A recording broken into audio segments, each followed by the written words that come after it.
اعوذ باللہ من الشیطان الرجیم بسم اللہ الرحمن الرحیم۔ جب صلاح الدین ایوبی مصر کے حاکم کی حیثیت سے مصر میں داخل ہوا تو اس عہدے کی آس میں بیٹھے ہوئے سینئر افسروں کے ہونٹوں پر ایک طنزیہ مسکراہٹ تھی۔ انہوں نے صلاح الدین ایوبی کو طفل مکتب سمجھ کر عام حکمرانوں کی طرح اپنے اشاروں پر نچانے کا سوچ لیا، لیکن اس طفل مکتب نے پہلے ہی دن ان کی خواہشات پر بری طرح پانی پھیر دیا۔ اس نے ڈسپلین کا اتنا سخت حکم دیا کہ خود سے لے کر اپنے عام سپاہی تک کے لیے تفریح، عیاشی اور آرام کو حرام قرار دے دیا۔ صلاح الدین ایوبی مصر میں سلطنت اسلامیہ کی ڈوبتی ہوئی کشتی کو جہاز میں تبدیل کر کے اسے بیت المقدس کی طرف لے جانے کے ارادے سے آیا تھا، لیکن یہاں پہنچ کر اسے پتہ لگا کہ اس کا مقابلہ صرف صلیبیوں سے نہیں بلکہ اپنے ہی نام نہاد مسلمان بھائیوں سے بھی ہے۔ محترم ناظرین، صلاح الدین ایوبی کی حیات پر مشتمل اس تفصیلی ڈاکومنٹری کے دوسرے ایپیسوڈ میں خوش آمدید۔ اس سے پہلے آپ جان چکے ہیں کہ صلاح الدین ایوبی کون تھا اور اسے کیسے مصر کا حاکم بنایا گیا۔ چنانچہ مصر میں پہنچنے پر وہاں کے سالاروں اور عہدیداروں نے صلاح الدین ایوبی کا استقبال ایک کٹ پتلی حاکم سمجھ کر کیا۔ ایک بوڑھے افسر نے کہا کہ بچہ ہے، ابھی پال لیں گے ہم۔ انہی زعماء میں قابل ذکر نام ناجی نامی ایک سالار کا ہے، جو پورے مصر کی باڈی گارڈز کی نفری کا سالار تھا، جس کی تعداد 50,000 تھی۔ یہ نفری پوری کی پوری سوڈانی تھی اور اسلام سے زیادہ ناجی کی وفادار تھی، جس کی وجہ سے ناجی ایک خاص طاقت کا حامل تھا اور بڑے بڑے حکمرانوں کو اپنے اشاروں پر نچاتا تھا۔ صلاح الدین ایوبی جب ناجی کے سامنے پہنچا تو اس کے چہرے پر عجیب قسم کی سنجیدگی طاری ہو گئی۔ اس نے ناجی سے مصافحہ کرنا چاہا، لیکن ناجی درباری خوش آمدیوں کی طرح جھک گیا اور کہا، میرے خون کا آخری قطرہ بھی تمہاری جان کی حفاظت کے لیے بہے گا۔ تم میرے پاس زنگی اور شیر کوہ کی امانت ہو، میری جان عظمت اسلام سے زیادہ قیمتی نہیں۔ صلاح الدین ایوبی نے ناجی کا ہاتھ چوم کر کہا، محترم، اپنے خون کا ایک ایک قطرہ سنبھال کر رکھیے، صلیبی سیاہ گھٹاؤں کی مانند چھا رہے ہیں۔ ناجی جواب میں صرف مسکرایا، جیسے صلاح الدین ایوبی نے کوئی لطیفہ سنایا ہو۔ اس تفصیلی ملاقات کے بعد صلاح الدین ایوبی سے کہا گیا کہ حضور بڑی لمبی مسافت سے تشریف لائے ہیں، پہلے آرام کر لیں۔ تو اس نے کہا، میرے سر پر جو دستار رکھ دی گئی ہے میں اس کا اہل نہ تھا، اس دستار نے میرا آرام اور میری نیند ختم کر دی ہے۔ کیا آپ حضرات مجھے اس چھت کے نیچے نہیں لے چلیں گے جہاں میرے فرائض میرا انتظار کر رہے ہیں؟ کیا حضور کام سے پہلے طعام پسند نہیں فرمائیں گے؟ اس کے نائب نے پوچھا۔ صلاح الدین ایوبی نے کچھ سوچا اور ان کے ساتھ چل پڑا۔ جب صلاح الدین ایوبی اس عمارت میں داخل ہوا جہاں کھانے کا انتظام کیا گیا تھا تو وہاں سپاہیوں کی قد و قامت اور ہتھیار دیکھ کر اس کے چہرے پر رونق آ گئی، لیکن یہ رونق اس وقت غائب ہو گئی جس وقت اس کے استقبال کے لیے 4 نوجوان لڑکیوں کو ہاتھوں میں پھولوں کی پتیوں سے بھری ہوئی خوشنما ٹوکریوں کے ساتھ لایا گیا۔ وہ لڑکیاں کھلے بالوں اور عریاں لباس کے ساتھ صلاح الدین ایوبی کی راہ میں پھول بکھیرنے لگیں، ساتھ ہی دف کی تال پر خوشنما موسیقی کا نغمہ ابھرا۔ ناجی اور اس کا نائب اس کے دائیں بائیں تھے، دونوں نے جھک کر اسے آگے چلنے کی دعوت دی۔ یہ وہ انداز تھا جسے مغل بادشاہوں نے ہندوستان میں رائج کیا تھا۔ صلاح الدین ایوبی پھولوں کی پتیاں مسلنے نہیں آیا۔ ایوبی نے ایسی مسکراہٹ سے کہا جو ان لوگوں نے پہلے کم ہی کبھی کسی کے ہونٹوں پر دیکھی تھی، ہم حضور کے راستے میں آسمان سے تارے بھی نوچ کر بچھا سکتے ہیں۔ ناجی نے کہا، اگر میری راہ میں کچھ بچھانا ہی چاہتے ہو تو وہ ایک ہی چیز ہے جو میرے دل کو بھاتی ہے۔ صلاح الدین ایوبی نے کہا، آپ حکم دیں۔ نائب نے کہا، وہ کون سی چیز ہے جو حضور کے دل کو بھاتی ہے؟ صلیبیوں کی لاشیں۔ صلاح الدین ایوبی نے مسکرا کر کہا، مگر فوراً ہی اس کی مسکراہٹ غائب ہو گئی، اس کی آنکھوں سے شعلے نکلنے لگے۔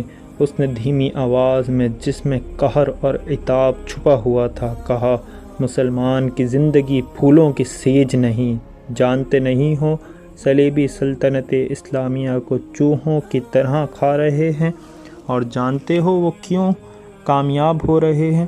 صرف اس لیے کہ ہم نے پھولوں کی پتیوں پر چلنا شروع کر دیا ہے۔ ہم نے اپنی بچیوں کو ننگا کر کے ان کی عصمتیں رونڈ ڈالی ہیں۔ میری نظریں فلسطین پر لگی ہوئی ہیں، تم میری راہ میں پھول بچھا کر مصر سے بھی اسلام کا پرچم اتروا دینا چاہتے ہو؟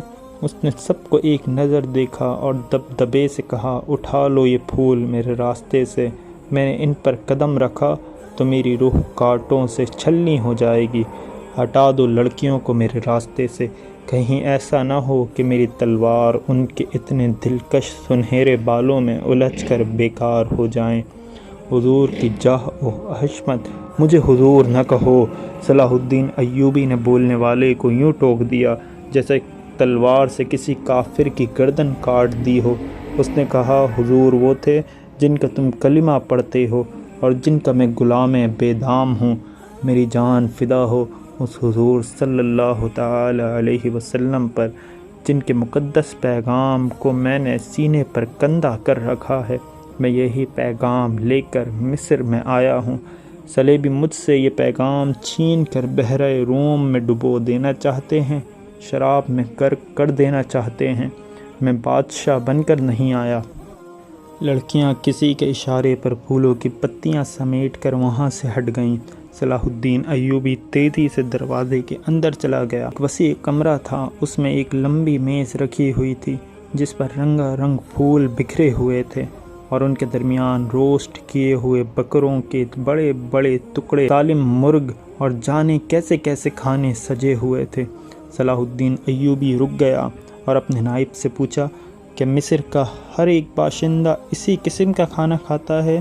نہیں حضور، نائب نے جواب دیا، غریب لوگ تو ایسے کھانے کے خواب بھی نہیں دیکھ سکتے۔ تو تم سب کس قوم کے فرد ہو؟ صلاح الدین ایوبی نے پوچھا، کیا ان لوگوں کی قوم الگ ہے جو ایسے کھانوں کے خواب بھی نہیں دیکھ سکتے؟ کسی طرف سے کوئی جواب نہ پا کر اس نے کہا، اس جگہ جس قدر ملازم ہیں اور یہاں جتنے سپاہی ڈیوٹی پر ہیں، سب کو اندر بلاؤ، یہ کھانا انہیں کھلا دو۔ اس نے لپک کر ایک روٹی اٹھائی اور اس پر 2-3 بوٹیاں رکھیں اور کھڑے کھڑے کھانے لگا۔ نہایت تیزی سے پوری روٹی کھا کر پانی پیا اور باڈی گارڈز کے کمانڈر ناجی کو ساتھ لے کر اس کمرے میں چلا گیا جو وائسرائے کا دفتر تھا۔ 2 گھنٹے بعد ناجی باہر نکلا، دوڑ کر اپنے گھوڑے پر سوار ہوا، ایڑھ لگائی اور نظروں سے اوجھل ہو گیا۔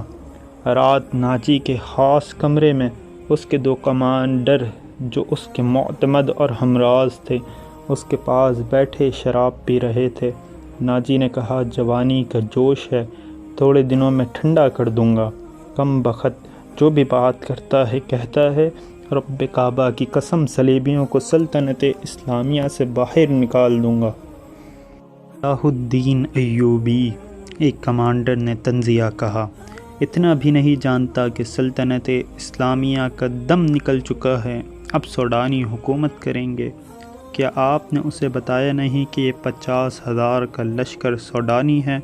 دوسرے کمانڈر نے ناجی سے پوچھا، اور یہ لشکر جسے وہ اپنی فوج سمجھتا ہے صلیبیوں کے خلاف نہیں لڑے گا؟ تمہارا دماغ ٹھکانے ہے ادروش؟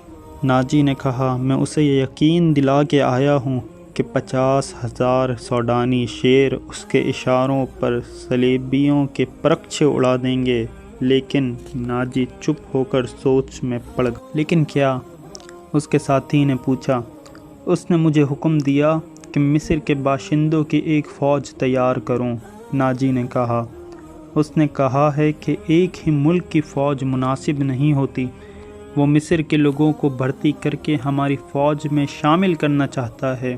تو آپ نے کیا جواب دیا؟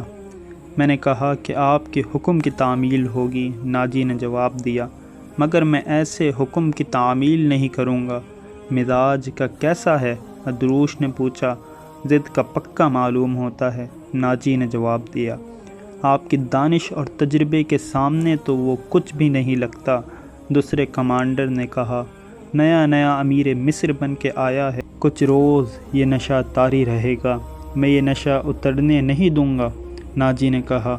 اسے اسی نشے میں بدمست کر کے ماروں گا۔